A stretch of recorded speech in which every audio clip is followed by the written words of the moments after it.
First and foremost, I'd like to welcome Bruce's guest. I don't see him now. Franklin Porter, right up front. Simone Foster. Capers, I'm sorry. Simone Capers. I apologize. We know your father, and Ty Sullivan. Thanks for coming. Really appreciate Ty's.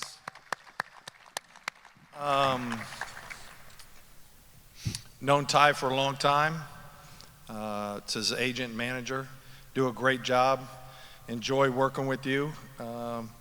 And super thankful for your work with Bruce on this deal. So thank you very much.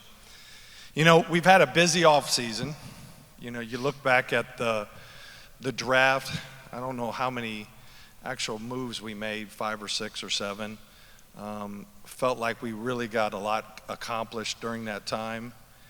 And then you turn the page and it becomes about the free agent market.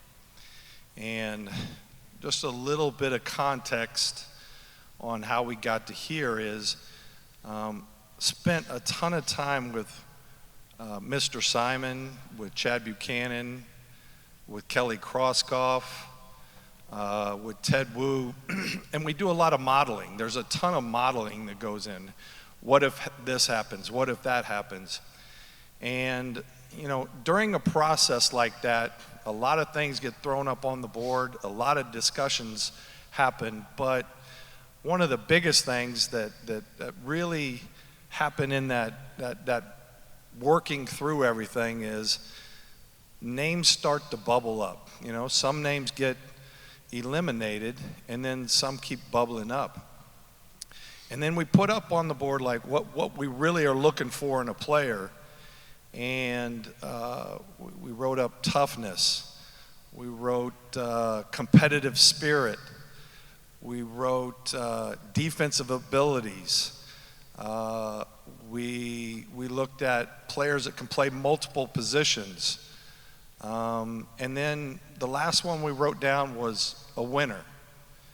And I think the thing that really comes across in everything we've done this summer and to this point in signing Bruce is that, quite frankly, the winning part was really important. But during those discussions, Bruce's name just kept coming to the top, and you go into free agency on the first day, and you make your calls, and it was one call for us. Normally, when free agent starts, you have a plan to call a bunch of people. We made 2 calls. One was another guy that maybe is going to be on the team, and we'll do a press conference in a little bit. But the second call was to him, and that was the 2 calls we made, and we felt incredibly good about this. But he stuck out. He really, everything that he's about is what we're about moving forward, and feel like he's a great fit. I want to thank Vance Catlin and Ryan Carr and his scouting department for the hard work they do in the NBA and getting us prepared.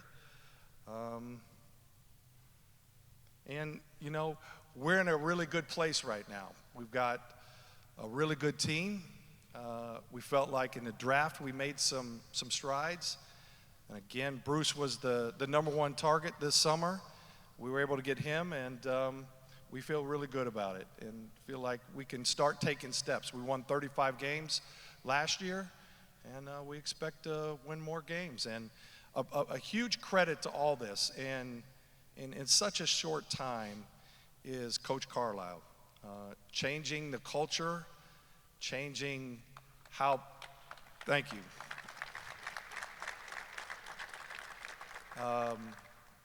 Changing how fun it has been this past year, and really getting us to a point where now players are wanting to come to play here, and that's a lot of fun. So with that being said, I'm going to turn it over to Coach Carlisle, and he'll say a few words about Bruce.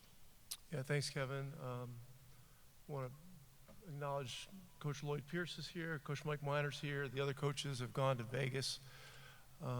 They arrived last night. Jordan War is here. Appreciate you being here to support Bruce, we have a small town feel, but we have big dreams here. And 2 words that I think sum up why we really thought Bruce was perfect are world champion. Okay, so this guy just won a world champion. And we're at a stage right now where we still have a lot of our powder dry.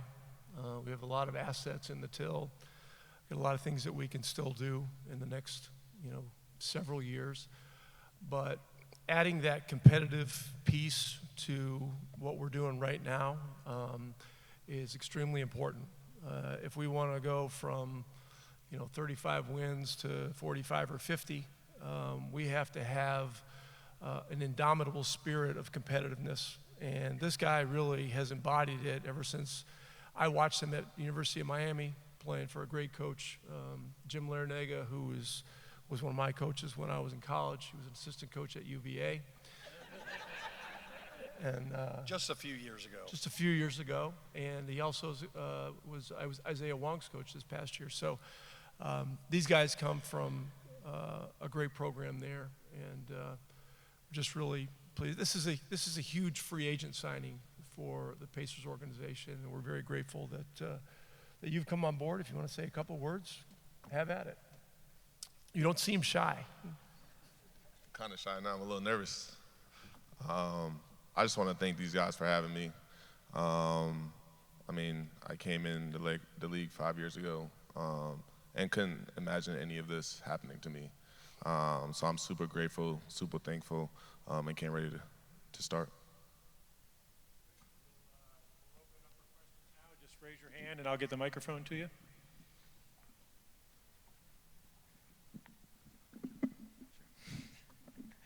Just Bruce, from your perspective, how did this sort of transpire? I mean, did you, hear about Indiana leading up to, the beginning of free agency? I mean, just when did they call you? What was your reaction?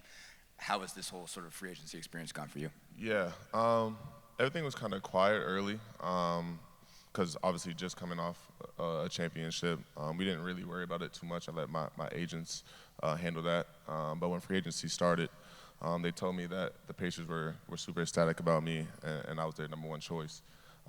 So it was easy. I mean, I had two calls when free agency opened, and Pacers were my second call, and it was a done deal from there.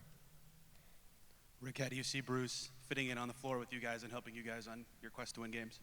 Say it again, I'm sorry. Oh, that was for Rick. How do you see Bruce fitting in on the floor with this team, and how will help you win games? He's a player coach, too. He's an aggressive guy, as you can tell. I think one of the beauties of Bruce's game is he has great diversity as a player. He's played multiple positions. He's played everything from 1 to 4, in his years in the league so far. He's had some unusual situations playing with, Brooklyn with 3 megastars, playing in Denver with Jokic. And he's been in situations where the teams invert their offense a little bit. He's adjusted to that. He'll probably play a little more conventionally with us. But the thing I love about him, the number one thing, as a team that needs to get better defensively, is that every night, we know we're going to have a guy that we can put on the best perimeter player. And he's going to take the challenge, and he's going to love the challenge.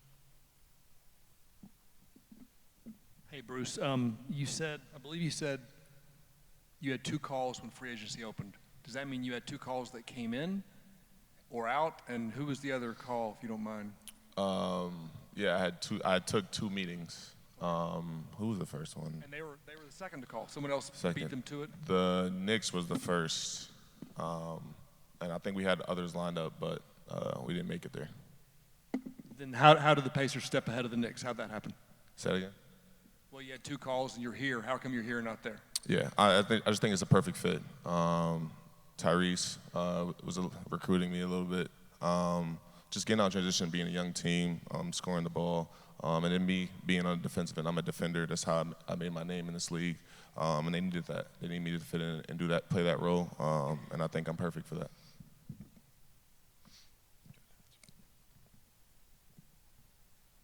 Questions? Anyone?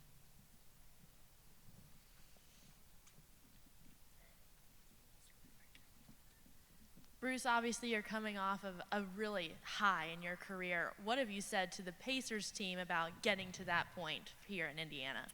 We haven't talked too much about that yet. I haven't got around the whole team yet, so I'll probably wait for that. But yeah, I mean, it was just an amazing run. Obviously, we had a great team. We also have another championship in the locker room, Jordan Noir, who also won one with the Bucks. So just going through the ups and downs together, holding each other accountable. I think that'd be perfect for us.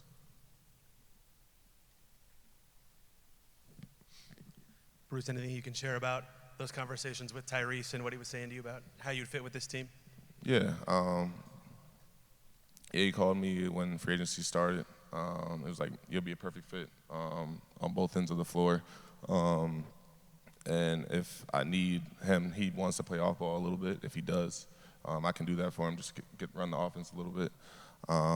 But yeah, just playing both ends of the floor, shooting the ball, getting out in transition. Yeah. Rick, to go back to fit, how do you feel like he fits with this group offensively? Well, he's become a very efficient long-range shooter. And, you know, one of the things that, a statistic that I happened upon a couple of days ago, I think Jenny Busick sent it to me, is that, you know, we have another deal that's in the works that we can't really talk about, but the rumored player in that deal is the number one player in effective field goal percentage, and number 2 is Tyrese, and number 3 is Bruce Brown. So, you know, our management team has done a great job of adding, you know, a couple of great pieces to what our identity is as a fast team. He attacks the rim, he's fearless, and, you know, he's just got better each year. You know, the NBA is a multi-level game. You know, there's a lot of talk about how mid-range, you know, you don't want to shoot those shots, but Bruce has shot those shots pretty well from day one. He's added the long range, and he's always been a good rim attacker. So he is just the kind of aggressive guy that will really help us at both ends of the floor.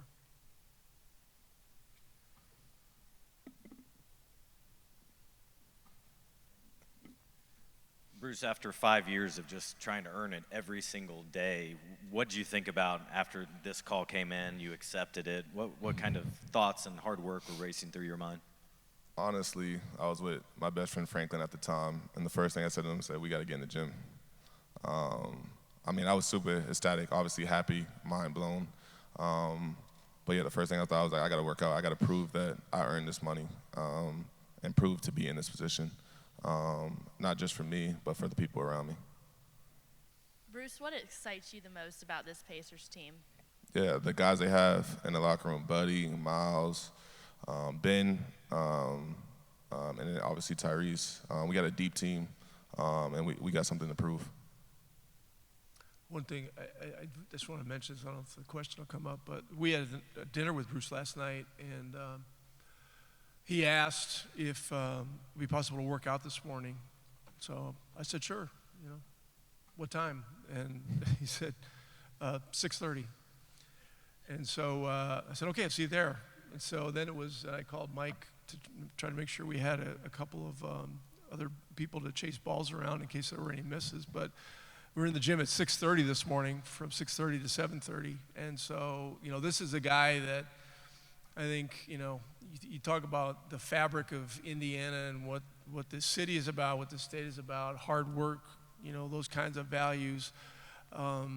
It's just another reason why we're so excited to have him here. Hey, Bruce, the Pacers have a history of bringing in guys like you, young pros, and giving them more of a chance than they had somewhere else to score, and they do score more. I know you made a pretty big jump last year, statistically speaking. How much more do you have to give, do you think, if you get the opportunity? How much more? What? Scoring. I guess we'll just have to wait and see on that one, huh? I think what he's saying is it really doesn't matter. It's just, you know, with the experience that he just experienced, maybe you can talk about it. You know, it's not about how many points. It's you know, what ingredient does he bring to take this team to a significantly higher level? And that's what we see, and I think you see the opportunity here too. As well. I think just affecting the game in different ways. It's not going to always be scoring every night. It might be getting a clutch rebound, hitting clutch free throws. So just doing the little things out there. Kevin, Rick mentioned the transition efficiency of some players you guys targeted. How important was that, or your growing your positives this summer versus maybe other strategies in free agency? Well, I think when you look at building a team, you look at your best player or best players, and you say, here's their strengths. And so you build things around that, right? Like Ty's going to make us play fast. We're going to play fast. There's no doubt about it. And that's a lot of fun for players, first of all. And it makes it, exciting for our fans. But there's also an element of that where you have to have guys that can really defend their positions and make shots and do other things to complement with what he does. Because I believe anybody that comes in here is going to be a better offensive player with Coach Carlisle's system, with the way we run, and the way our coaching staff gets the best out of those things.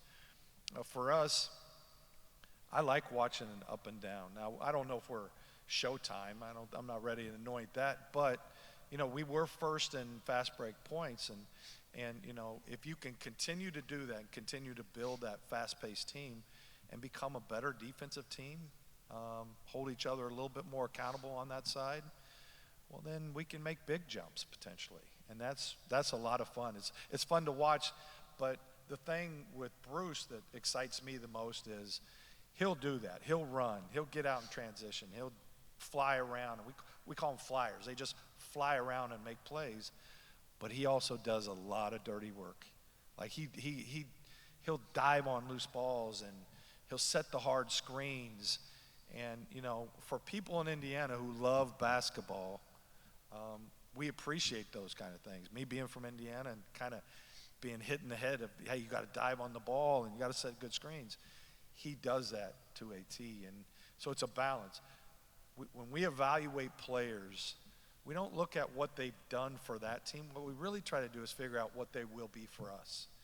And I think Bruce will be a better offensive player, but he'll also be a better defensive player for us too, because we'll need it.